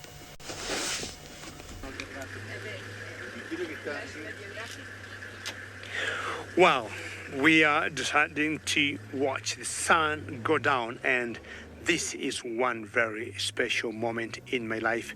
And I think the best thing for me is just to shut up for a couple of seconds and we watch the sunset.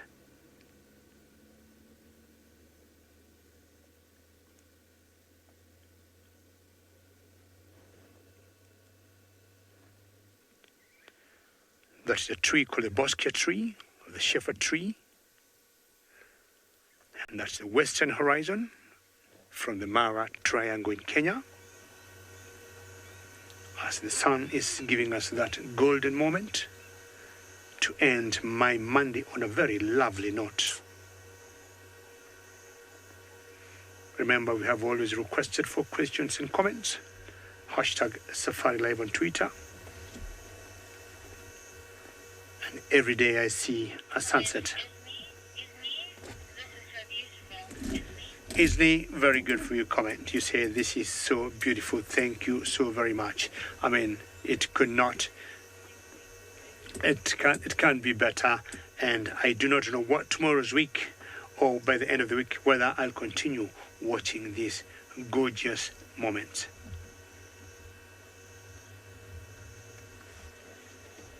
Truly magnificent. Slowly and surely, sun going down. A couple more seconds to go. Thank you very much for your great comments, and I think the bottom line is wow. And this is what all Safari Live is about, especially the day we bring you our best actions. This is just going to bless the day, and it'll be like the icing on the cake with all the Safari Live actions of the past week. Truly cherry on the cake, Bungay says. Bungay is the cameraman with me today. Well, I can't believe that sun has gone down, but either way, let's find out what Talamba is doing with Tristan.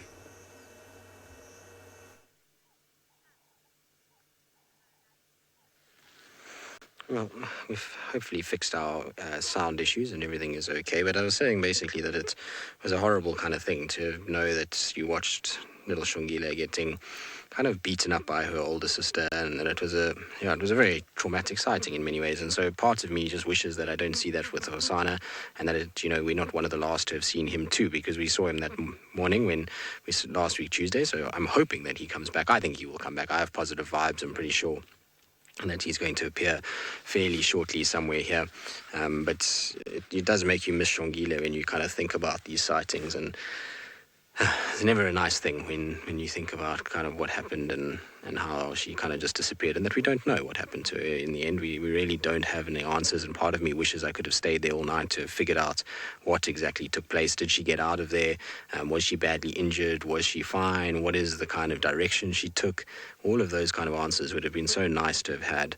And, Jamie and I often talk about the fact that wouldn't it just be so magical if one day we drove along and there would be Shongile kind of moving out and kind of just coming onto the road in front of us. It just would be the most fantastic thing. And so, with Kalamba, there's a lot of kind of Shongile in her. It reminds me of Shongile, and I'm hoping that we're not going to see a similar issue with her. Hopefully she'll kind of prosper and continue Karula lineage a little bit further, because obviously Tandi's getting older, and Kuchava, well, she's on her own mission. We don't see her as much, and so I'm hoping Kalamba becomes a part of this area and becomes, continuation of Karula's kind of lineage and her legacy. Anyway, it's been so pleasant to spend the afternoon with her, and obviously Jamie's been reminiscing lots about Hasana and Shongile, and so let's send you back to her so she can have one last word about our special little prince.